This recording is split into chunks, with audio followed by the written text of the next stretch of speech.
Hello everyone, so this is Edmond Mindaros channel, isang content creator at gumagawa ng mga tutorials katulad ng laptop PC troubleshootings, mobile device troubleshootings at marami pang ibang klaseng tutorials na sinishare ko dito sa aking channel.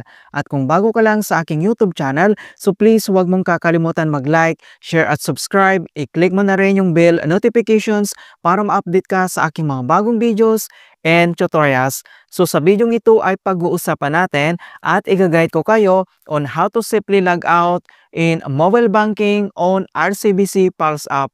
So mahalaga din na dapat nasa proper way yung pag-log out natin kapag nag-login tayo dito sa ating RCBC Pulse app para sa safety ng ating account. Pero just in case talaga na nakalimutan mo siya i-log out, pero huwag kang mag-alala dahil si RCBC na mismo yung mag-log out para sa atin. So ganito yung makikita mong notification sa ating mobile screen kapag nakalimutan talaga natin na mag-log out. So, ganito yung marireceive natin na notifications. So, RCBC Pulse Session Timeout. Looks like you forgot to log out of Pulse. For security, we close the app for you. So, ito yung kagandahan talaga ni RCBC mga kaibigan na siya na mismo yung mag-log out sa ating account para sa ating security. So, just in case kasi na pinahiram mo yung mobile device mo at nakalimutan mo siya i-log out, so maaring ma-compromise yung ating account details sa ating mobile app lang. So, mahalaga din na kailangan natin i-proper way log out siya at huwag natin kalimutan. Okay, so wag na natin patagalin at proceed na tayo. So ang next step ay kailangan lang natin mag-login dito sa ating RCBC Pulse app and then i-click mo lang. So dito naman sa pag-login ng ating account, so may dalawang option dito na pwede natin gawin. So either i-enter mo lang dito ang iyong RCBC account na password or gagamitin mo dito yung biometric. So since activated na yung ating RCBC biometric, yung gagamitin natin. So itap mo lang dito yung biometric na icon.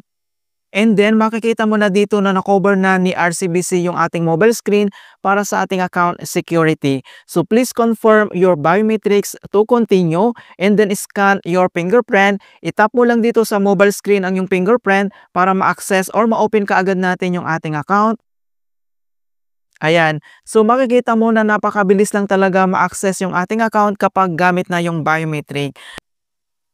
Okay, so since nakapag-login na tayo dito, kung paano ba tayo dito mag-log out. Alright, so dito kasi may mga settings dito na kailangan natin i-check mabuti, baka iba yung mapindot natin dito.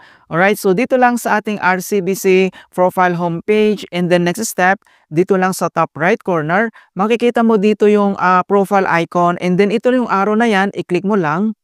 Ayan. And then naman kasi dito mga kaibigan, kasi baka mapindot mo dito sa baba yung delete RCBC Pulse account. Baka accidentally mapindot mo yan. So kailangan mag-ingat tayo dito sa mga kaibigan yung click natin dito. Okay? So ang next step, dito lang sa top right corner, makikita mo dito yung icon na yan mga kaibigan, yung arrow na yan. So kailangan mo lang yan i-click. And then dito lang sa ating mobile screen, dito lang sa baba ay mag-pop up tong notifications na log out RCBC Pulse. So you are about to exit your account. To access the app, you have to log in again to easily access RCBC Pulse. And then kailangan mo lang itap dito yung confirm. Ayan. So, tingnan nyo naman kagad na nakapag-log out na tayo dito ng maayos dito lang sa ating RCBC Pulse app. So, ganun po siya mga kaibigan kung paano tayo mag-log out ng maayos kapag nag-login tayo dito sa ating RCBC Pulse app account.